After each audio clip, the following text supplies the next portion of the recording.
श्रीमद् भागवत चतुर्थस्कन्ध। ॐ नमो भगवते वासुदेवाय। नारायणं नमस्कृत्यं नरं चैव नरोत्तमं देवी सरस्वती व्यासं ततो जयमुदीरयेत्। मूकं करोति वाचालं पङ्गुलङ्घयते गिरिं। यत्कृपातमः वन्दे परमानन्दमाधव। निगमकल्पतरुगलितं फलं सुखं मुखादमृतं द्रवं संयुक्तं पिबतं भागवत रसमालयं मुहुरहो रसिका भुवि भावुकः। प्रथमोऽध्याय। मैत्रेय उवाच। एवेह शृण एकचित्ते चतुर्थस्कन्ध भागवते। पूर्वे च पद्मजोनितनु जन्मिले स्वयं भवमनु। तानारीशतरूपा नाम पवित्र सर्वगुणधाम। तार उदरे बेनिसुत अपर तीनोटी दुहित। आकुति वेद हुति बेनी प्रसूति नामे कन्या तिनी। आकुति रुचिकी बरिला पुत्रिका अर्थे विभा देला। जे धर्म विधि वेद अंगे विचारी शतरूप संगे। से प्रजापति गृहे आणी स्वधर्मे आकृति घरणी। से कन्या गर्भे ऋषि विजे पुत्र दुहिता महातेजे। जन्मिले अति सुलक्षण ताहांक नाम एवे शुण। यज्ञ पुरुष तांक वशे जन्म होइले विष्णु अंशे। कन्या स्वरूपा सुलक्षणा ता नाम कल्पिला दक्षिणा। सेवेनी कन्या पुत्र आणी स्वर्गृहे मनुंक घरणी। निज पत्य प्रिय भावे पाळंती मनु वंश लाभे। एमंते गला दिन केते से मनु अलंकार जुते। यज्ञ संपूर्णे कन्या देला निर्गमते धर्म कला। से यज्ञपति कन्या पाई गृहस्थ धर्म विधि वही। दक्षिण गर्भे मुनि बला द्वादश पुत्र जन्म कला। तोष प्रतोष पुत्र बेनी संतोष भद्र शांति तिनी। षष्ठरे पुत्र युष्पति वेदे अधिक जारमति। इद्म कविजे विभु स्वाहन सुवेद द्वादशे रोचन। ये जे द्वादश भ्रातृगणे मनुर ज्ञान परमणे। ताहांकु दुष्ट देवगण होइले सृष्टिर कारण। मरीचि आदि सप्तमुनि यज्ञକୁ इंद्र पदे घेनी। उतान पाद प्रिय व्रत एवेनी मनु राजसुत। एहांक वंशे राजा जेते पुत्र पौत्र अप्रमिते। जे कन्या देव हुति नाम ताहांकु लभिला कर्धम। ताहार नव कन्या गर्भे जे अबा उपुजिले पूर्वे। से कथा कहिबि मु जेते मु तोते तू जेबे पचारिलु मते। प्रस्तुति कन्या मनु राजा देई दक्षंकु कला पूजा। तार संतति तीनि लोके विख्यात होइले अनेके। कहिबि एथिरु कारण तू एबे सावधाने शुण। शुणन्ते नव मुनि वंश हरई अंशे सकल्पस। गंधर्व ऋषिंकर कला ଜ୍ୟେଷ୍ଠ ଦୁହିତା ତାର ଦେଲା। ମରିଚିକି ଯେ ତା ଉଦରେ ଜନ୍ମିଲେ ଏବେନି କୁମର। କଶ୍ୟପ ପୂର୍ଣ୍ଣ ଯେ ଦୁଇ ସୁଚି ସୁନ୍ଦର ବେନି ଭାଇ। ଏବେନି ଭାଇଙ୍କର ଅଂଶ ଜଗତେ ହୋଇଲେ ପ୍ରକାଶ। ବିରଜି ବିଶ୍ୱର ସେତୁ ଅପରେ ବିଶେଷ ବିଦିତ। ଦେବତୁଲ୍ୟ ଯେ କନ୍ୟା ତାର ସଂସାରେ ବୋଇଲା ପ୍ରଚାର। ସେ ଅନୁସୂୟା ଅତ୍ରି ନାରୀ ଅତି ସୁନ୍ଦରୀ ସୁକୁମାରୀ। ତାହାର ଗର୍ଭେ ତିନି ସୁତ ହୋଇଲେ ଜଗତ ବିଦିତ। ତତ ଦୁର୍ବାସା ସୋମତିନି ତିନି ଦେବଙ୍କ ରୂପ ଜ୍ଞାନୀ। ବିଦୁର ଉବାଚ ଅତ୍ରିର ପତ୍ନୀ ଗର୍ଭଗତେ ତ୍ରିଦେବୀ ଜନ୍ମିଲେ ଜଗତେ। ସେ ବ୍ରହ୍ମା ବିଷ୍ଣୁ ତ୍ରିପୁରାଣୀ ସୃଷ୍ଟି ପାଳନ ଅନ୍ତକାରୀ। ସେ କଥା ଶୟନ ତମୋତେ ଭୂମୁନି କହ ଶୁଦ୍ଧ ଚିତେ। କି ହେତୁ କି କର୍ମ ବିଚାରି କି ବା ଜନ୍ମିଲେ ଦେହ ଧରି। ମୈତ୍ରେୟ ଉବାଚ ଶୁଣ ବିଦୁର ତୋ ସମନେ ଅତ୍ରିୟ ଯେ ବ୍ରହ୍ମାର ନନ୍ଦନେ। ସ୍ୱଭାବେ ବ୍ରହ୍ମ ବିଦ୍ୟାକର ବ୍ରହ୍ମା ହୋଇଲେ ତପକର। ଯେ ତପେ ଦେବା ଦେବ ସେଇ ତାର ପ୍ରସନ୍ନେ ଫଳ ଲଭି। ଏମନ୍ତ ପିତା ବାକ୍ୟ ମାନି ଧର୍ମ ପତ୍ନୀ କି ସଙ୍ଗେ ଘେନି। ସେ ପତିବ୍ରତା ଅନସୂୟା ତାଙ୍କୁ ନ ଲାଗେ ବିଷ୍ଣୁ ମାୟା। ସେ ମଧୁ ପତ୍ନୀ ସଙ୍ଗ ମିଳିଲେ ଗିରି କୂଳ ଚଳେ। ସେ ଗିରି ଶିଖେ ନାନା ଫୁଲ ସୁରଙ୍ଗ ସୁଗନ୍ଧ ଅମୂଲ୍ୟ।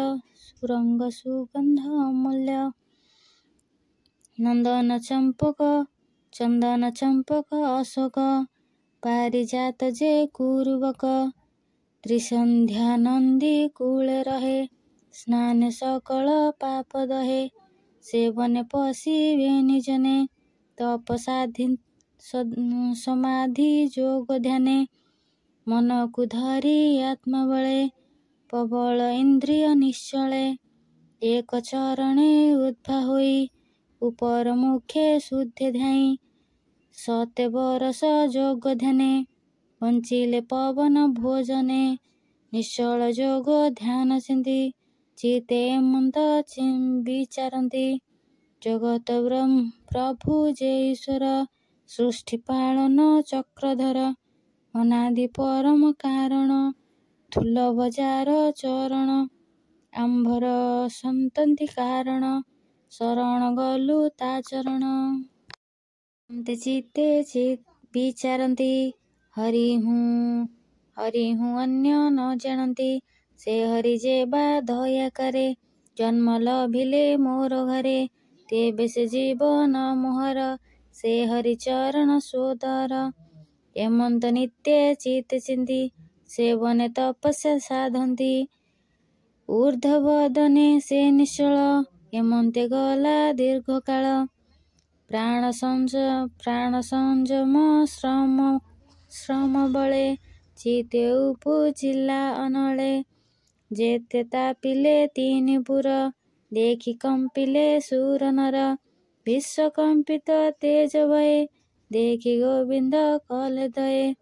ତକ୍ଷଣେ ପ୍ରଭୁ ନର ହରି ତିନି ଦେବଙ୍କ ରୂପ ଧରି। ବେଗେ ମିଳିଲେ ଶୂନ୍ୟ ପଥେ ଗନ୍ଧର୍ବ ବିଦ୍ୟା ଧର ଯୁଧେ। ସୁସ୍ୱରେ ଯେତେ ଗୀତ ଗାନ ଯେଣେ ତୂଷଣ ଆତ୍ମମନ। ସେ ହରି ନିଜ ଗୁଣ ଗାଇ ତପ ପ୍ରଭାବ ହୃଦେ ବହି। ଦୂର ଗମନ ଅତି ଶ୍ରମେ ମିଳିଲେ ମୁନିଙ୍କ ଆଶ୍ରମେ। ଦେବଙ୍କ ଆଗମନ ଦେଖି ସେ ମୁନି ଆସନ ଉପେଖି। ସମାଧି ତପ ଆଚରଣେ ଥିଲେ ସେ ଏକ ଚରଣେ। ବେନି ଚରଣ ସ୍ଥିରେ ଥୋଇ କପେଳ ବେନି ହସ୍ତ ଦେଇ। ହରଷେ ଅଶ୍ରୁ ଜନ ନେତ୍ରେ ପ୍ରମାଣ କଲେ ଦନ୍ତବତେ। ଉଠି ଚହଇ ଶୂନ୍ୟ ମାର୍ଗେ ତିନି ମୂରତି ଦେଖି ଆଗେ। ବୃଷଭ ପକ୍ଷୀ ରାଜଜନେ ପରମହଂସ ବିମାନେ ଇତି ଦେବଙ୍କ ଚିହ୍ନେ ଦେଖି ନିର୍ମଳ କଲା ବେନି ଆଖି ଦେଖଇ ବ୍ରହ୍ମା ବିଷ୍ଣୁହର ନିଜ ଆୟୁଧେ ମନୋହର ପ୍ରସନ୍ନ ଦିଶେ ମୁଖ କାନ୍ତି ଈଶତ ହାସେ ଶୋଭପାନ୍ତି ଏମନ୍ତେ ଦେଖି ତିନି ମୁଖ ମୁନି ଚାଡ଼ିଲେ ମନ ଦୁଃଖ କଣ୍ଠ କୁଣ୍ଠିତ ଗଦଗଦେ ପ୍ରମାଣ କଲେ ତିନି ପାଦେ କର ଯୁଗଳ ଶିରେ ଦେଇ ବୋଲଇ ତାଙ୍କ ମୁଖ ଚାହିଁ ଅତ୍ରିରୁବାଚ ସ୍ଥିତି ଉଦ୍ଭବ ଲଭେ କାର୍ଯ୍ୟେ ତୁମ୍ଭକୁ ଶରୀର ବିରାଜେ ଭକ୍ତ ଜନକ ବିପ୍ର ଭାବେ ଶରୀର ବହୁ ଅନୁରାଗେ ଉଠି ଚାହିଁଲା ଶୂନ୍ୟ ମାର୍ଗେ ଶ୍ଵେତ ଶସିତ ପୀତରାଗେ ତୁମ୍ଭେ ଯେ ବ୍ରହ୍ମା ବିଷ୍ଣୁହର ମୁଁ ତୁମ୍ଭ ଚରଣେ କିଙ୍କର ତୁମ୍ଭର ରୂପ ଏ ସଂସାରେ ପ୍ରକାଶ ଜନ ଉପକାରେ ଏମନ୍ତେ ଅତ୍ରି ବାକ୍ୟ ଶୁଣି ବିଷ୍ଣୁ ଶଙ୍କର ସୁଖ ପାଣି ଦେବାରୁବାଚ କହନ୍ତି ଅତ୍ରି ମୁଖ ଚାହିଁ ଭୌମୁନି ଭାଗ୍ୟବନ୍ତ ତୁହି ତୋହର ପ୍ରାୟ ତପ ଘରେ ତପସ୍ୱୀ ନାହିଁ ଏ ସଂସାରେ ପତ୍ନୀ ସହିତେ ଦୁଃଖ ସହି ତପ ଯେ କଲେ ବନେ ରହି ଚିତେ ତୁ କଳ୍ପି ଅଛୁ ଯାହା ତେଣୁ ଆମ୍ଭର ତୋତେ ଦୟା ମନେ ତୁ ସଂଶୟ ନ କର ହୋଇବୁ ତୁମ୍ଭର କୁମର ତୋହର ଯଶ ଏ ଜଗତେ ନିଶ୍ଚଳ ରହିବ ଯେମନ୍ତେ କରିବୁ ସତ୍ୟ ଏ ବଚନ ଏମନ୍ତ କହି ଅନ୍ତର୍ଧ୍ୟାନ ମୈତ୍ରେୟ ଉବାଚ ନିଜ ଭୁବନେ ଗଲେ ବେଗେ ସେ ଅତି ପତ୍ନୀ ଗର୍ଭ ଭାବେ ଋତୁ ସଙ୍ଗମ ପତ୍ନୀ ସଙ୍ଗେ ଜନ୍ମ ହୋଇଲେ ତିନି ଦେବେ ନୟନ ମଧୁ ସୋମଜାତ ଉଦରୁ ରୁଦ୍ରର ସମ୍ଭୂତ ଦୁର୍ବାସା ଧୂର୍ଯ୍ୟ ଟିର ସେ ଜନ୍ମ ହୋଇଲେ ପୃଷ୍ଠ ଦେଶେ ତପ ପ୍ରଭାବର ଏ ଗୁଣ ଏବେ ଅଙ୍ଗିରା ବଂଶ ଶୁଣ ଶ୍ରଦ୍ଧା ଯେ ଅଙ୍ଗିରା ଯୁବତୀ ତାର ସଂଯୋଗ ପ୍ରଜାପତି ଚାରି ଦୁହିତା ଜନ୍ମ କଲା ସୁନ୍ଦର ରୂପ ଗୁଣଶୀଳା ତୁଳନା ନାହିଁ ଅନୁପମ ଶୁଣ ହୋ ତାହାଙ୍କର ନାମ ପ୍ରଥମ କନ୍ୟା ସିନିବାଲି ଅପରେ କହୁ ରାକାବାଳି ଚତୁର୍ଥ ନାମ ଅନୁମତି ଏମନ୍ତେ କନ୍ୟାଙ୍କ ଖ୍ୟାତି ଅପର ବେନି ସୁତ ଜାତ ଔଥର୍ଥ୍ୟ ବୃହସ୍ପତି ସୁତ ବ୍ରହ୍ମା ବିନ୍ଧିତ ତାଙ୍କ ଗୁଣ ପୌଲସ୍ୟ ସୃଷ୍ଟି ଏବେ ଶୁଣ ଅଗସ୍ତି ହବି ନାମ ବେନି ଜନ୍ମିଲେ ବ୍ରହ୍ମା ତେଜ ଘେନି ଏ ଯେ ସୁରୁଚି ସତ୍ୱନ୍ତରେ ବିଖ୍ୟାତ ଖ୍ୟାତି ତିନି ପୁରେ ସେ ପୁଣି ଅନ୍ୟ ଯେନେ ଖ୍ୟାତ ବ୍ରତୋଳି ବିଶ୍ରାବ ସମୁତ ବ୍ରତୋଳି ପତ୍ନୀ ଇଡବଳା ଦୁର୍ଜୟ ପୁତ୍ର ପ୍ରସବିଲା କୁରୁଷ ଦେଖି ତା ଶରୀର ତା ନାମ କଳ୍ପିଲା କୁବେର ପୁଣି ବିଶ୍ରାବ ରୂପ ଘେନି ଅସୁରୀ ଗର୍ଭେ ପୁତ୍ର ତିନି ରାବଣ କୁମ୍ଭ କର୍ଣ୍ଣ ନାମ ତେଜେ ତ୍ରୈଲୋକ୍ୟ ନାହିଁ ସମ ପୁଣି ଜନ୍ମିଲେ ବିଭୀଷଣ ବିଷ୍ଣୁର ଭକ୍ତ ମହାଜନ ଲୋପସ୍ଥି ପୁତ୍ର ଭାନୁ ଗର୍ଭେ ତିନି କାଳକ ସୃଷ୍ଟି ଲଭେ କେ ପାରେ ତାଙ୍କ ଗୁଣ ଚିନ୍ତି ଅନଳ ପ୍ରାୟ ତେଜ କାନ୍ତି ଜ୍ୟେଷ୍ଠର ନାମ କର୍ମା ଶ୍ରେଷ୍ଠ ଦ୍ୱିତୀୟ ବରି ଯଶ ଶ୍ରେଷ୍ଠ କନିଷ୍ଠ ସହିଷ୍ଣୁ ପ୍ରକାଶ ଏବେ ତୁ ଗୁଣ କୃତୁ କଂସ କ୍ରତୁର ପତ୍ନୀ ନାମ କ୍ରିୟା ତା ପୁତ୍ର ଶୁଣ ପୂର୍ଣ୍ଣ ଦେହା 60,000 ବାଳକ୍ଷଲ୍ୟ ତା ଗର୍ଭେ ପୁତ୍ର ଉପୁଜିଲା। କିଏ ପାରେ ତାଙ୍କ ଶୁଣ ଚିନ୍ତି ଅନଳ ପ୍ରାୟ ରୂପକାନ୍ତି। ଶୁଣ କହିବା କଂସ ଏବେ ବଶିଷ୍ଠ ଅରୁନ୍ଧତୀ ଗର୍ଭେ। ନିର୍ମଳ ଶୁଣ ସପ୍ତ ଋଷି ଭାନୁ ଉଦୟେ ତାହା ଘୋଷି। ଶୁଣ ବିଦୁର ମନ ସୁଖେ କହିଲା ଚିତ୍ର କେତୁ ମୁଖେ। ଜ୍ୟେଷ୍ଠ ଚିତ୍ର କେତୁ ସୁରଚି ବିରାଜ ମିତ୍ର ବେନି ସୂଚି।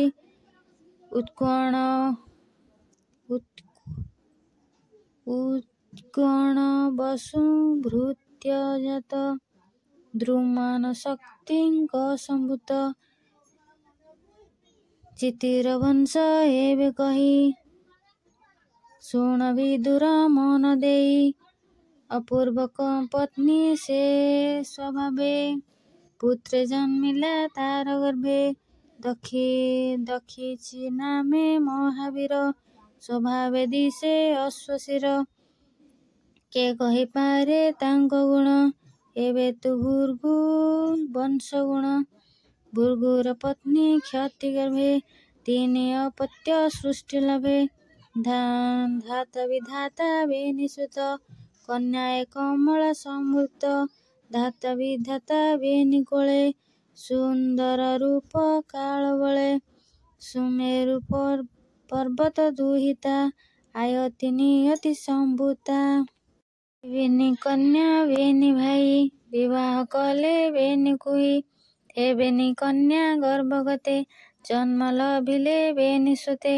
ମୁକୁଣ୍ଡ ପ୍ରାଣ ତାଙ୍କ ନାମ ସୁନ୍ଦର ସମ ନୁହେଁ କାମ। ମାର୍କଣ୍ଡେୟ ମୁକୁଣ୍ଡ ଦେହା ହେଲା ସଂସାରେ କ୍ଷତି ସେ ଲଭିଲା। ସେ ପ୍ରାଣ ଦେବ ଶିରା ହୁଏ ମୁନିଙ୍କ ମଧ୍ୟେ ମହାଶୟ। ଉସନ ମୁନି ଯାର ସୁତ କବିଙ୍କ ମଧ୍ୟେ ମହାବ୍ରତ। ଏ ସର୍ବ ମୁନି ମହାଜନ ସ୍ୱଭାବେ ତ୍ରୈଲୋକ୍ୟ ଭାବନ। ଏମନ୍ତେ ଗନ୍ଧର୍ବ ସନ୍ତନ୍ତି କହନ୍ତି ମୁନି ବଂଶ କ୍ଷତି। ଏ ଯଶ ଶୁଣନ୍ତେ ସଂସାରେ ଜ୍ଞାନ ଅଜ୍ଞାନ ପାପ ହରେ। ସେ ସ୍ୱୟଂଭବୁ ମାନେ ସୁତା ପ୍ରସାଦୀ ନାମେ ପତିବ୍ରତା। ତାହାର ପ୍ରିୟ ଶୁଦ୍ଧମତି ଯା ନାମ ଦକ୍ଷ ପ୍ରଜାପତି। ତା କୀର୍ଚ୍ଚେ ପ୍ରସୂଚିତା ଗର୍ଭେ ଷୋଡ଼ଶ କନ୍ୟା ସେ ପ୍ରସବେ। ଜନ୍ମିଲେ ନାରୀ ସୁଲୋଚନୀ ରୂପେ ତ୍ରିଭୁବନ ମୋହିନୀ। ଧର୍ମକୁ ତ୍ରୟୋଦଶ ନାରୀ ଦେବ ସେ ଅଳଙ୍କାର ଭଳି। ଅଗ୍ନିକୁ ଏକ କନ୍ୟା ଦେଲା ପିତୃପୁରୁଷେ ଏକବଳା। ଅପରେ ନାରୀ ସତୀ କନ୍ୟା ସୁଗୁଣା ପତିବ୍ରତା ଧନ୍ୟା। ଅନେକ ମତେ ତାର ଗୁଣ ଶିବଙ୍କୁ କଲା ସେ ପ୍ରଦାନ। ଶ୍ରଦ୍ଧା ମରତ୍ରୀ ଦୟା ଶାନ୍ତି ହୃଷ୍ଟି ପୁଷ୍ଟି କ୍ରିୟା ଉନ୍ନତି। ତିତିକ୍ଷା ମୂର୍ତ୍ତି ବୃଦ୍ଧି ମେଧା ଲଜ୍ଜା ସଜ୍ଜିତେ ପରସିଦ୍ଧା। ଏମନ୍ତେ ଧର୍ମ ଯେତେ ନାରୀ ଦକ୍ଷିଣେ ଭାବେ ବିଭା କରି। ଶ୍ରଦ୍ଧା ସତ୍ୟକୁ ପ୍ରସବିଲା ମୈତ୍ରୀ ପ୍ରସାଦେ ଉପୁଜିଲା। ଅଭୟ ହେଲା ଦୟା ଠାରୁ ଶ୍ରମ ଯେ ଜନ୍ମିଲା ଶାନ୍ତିରୁ। ଅସରୁ ତୃଷ୍ଟି ପ୍ରସବିଲା ବିଷ୍ଣୁର ଗର୍ଭ ଯେ ହୋଇଲା। ଯୋଗ ହୋଇଲା କ୍ରିୟା ଠାରୁ କର୍ପିବ ଉନ୍ନତି ଗର୍ଭରୁ। ଅଥରୁ ବୃଦ୍ଧି ଉପୁଜିଲା ସ୍ମୃତି ଯେ ମେଧାରୁ ଉଜିଲା। ତୃତୀୟ ପ୍ରସବିଲା ଯେମ ବିନୟ ଲଜ୍ଜାରୁ ଆଜାଣିମ। କ୍ଷମା ପ୍ରସୂତି କ୍ରିୟା ତହୁଁ ମୂର୍ତ୍ତିରୁ ସୁତ ଏବେ କହୁ।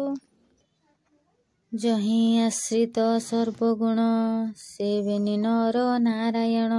ଏ ବେନି ପୁତ୍ର ଜନ୍ମ ଦିନେ ଆନନ୍ଦ ଏ ତ୍ରିନି ଭୁବନେ। ଦିଶେ ଗଗନ ଗିରି ନଦୀ ଆନନ୍ଦେ ଉର୍ଲୋକ ଜଳଧି। ଗଗନ ପୁରେ ତୁରୀ ଘୋଷେ ନିର୍ମେଘେ କୁସୁମ ବରଷେ।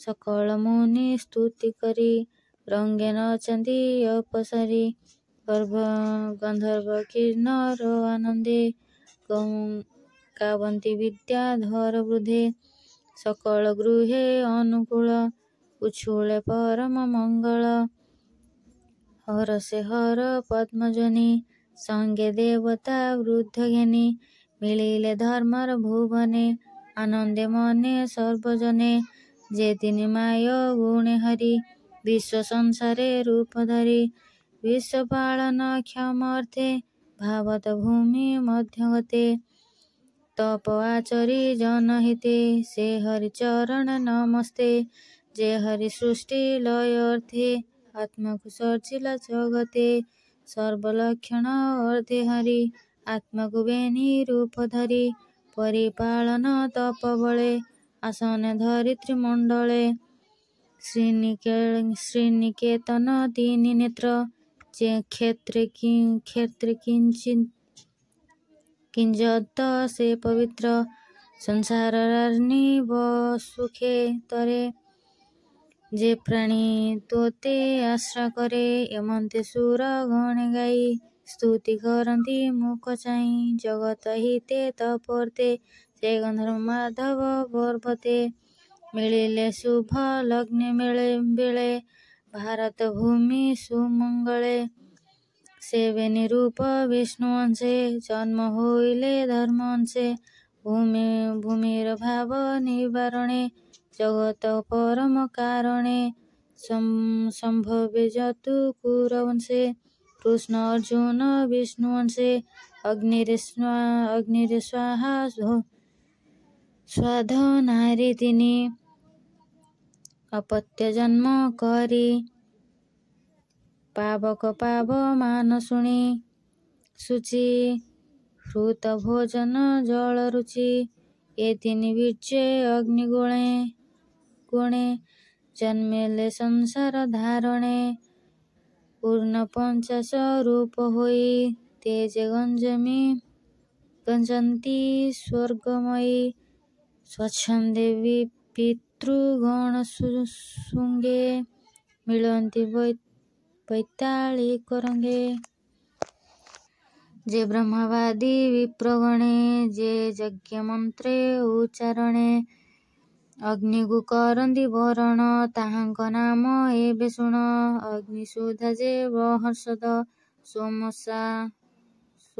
ସୋମପାଜ୍ୟ ପଶୁବେଦ ଅଗ୍ନିର ପତ୍ନୀ ସ୍ୱାହା ନାମ ସ୍ୱରୂପ ଗୁଣେ ଅନୁପମ ତାର ଉଦରେ କନ୍ୟା ବେନି ଜନ୍ମିଲେ ପିତ୍ର ରୂପ ଘେନି ଅଷ୍ଟବସୁଙ୍କ ନାମ ଭଣୀ ଯାର ନାମ ବିଷ୍ଣୁ ଧରଣୀ ଏବେନି କନ୍ୟା ଯୋଗ ଜ୍ଞାନୀ ବଞ୍ଚନ୍ତି ଭୁବନ ପାବନୀ ଏମନ୍ତ ଦକ୍ଷ ପ୍ରଜାପତି ତାର କୁମାରୀ ନାମମତି ଈଶ୍ୱର ପତ୍ନୀ ସେ ସ୍ୱଭାବେ ତାର ଚରିତ ଶୁଣ ଏବେ ଆତ୍ମା ସଦୃଶ ପୁତ୍ର ଗର୍ଭେ ସେ ତିନି କେବେ ନ ଲଭେ ପିତାର ଯଜ୍ଞ କାଳେ ଯାଇ ସ୍ୱାମୀର ଛଳେ କ୍ରୋଧ ବହି ଦେବଙ୍କ ମଧ୍ୟରେ ଯଜ୍ଞଶାଳେ ଜୀବନ ଛାଡ଼ିଲା ନଳେ ଚତୁର୍ଥ ସ୍କନ୍ଧେ ଭାଗବତ କହଇ ବିପ୍ର ଜଗନ୍ନାଥ ଇତି ଶ୍ରୀମଦ୍ଭାଗବତେ ମହାପୁରାଣ ପରମାଂଶ ସଂହିତାୟ 82 ଚତୁର୍ଥ ସ୍କନ୍ଧେ ମୈତ୍ରେୟ ବିଦୁର ସମ୍ବାଦେ ନାମ ପ୍ରଥମ ଅଧ୍ୟାୟ।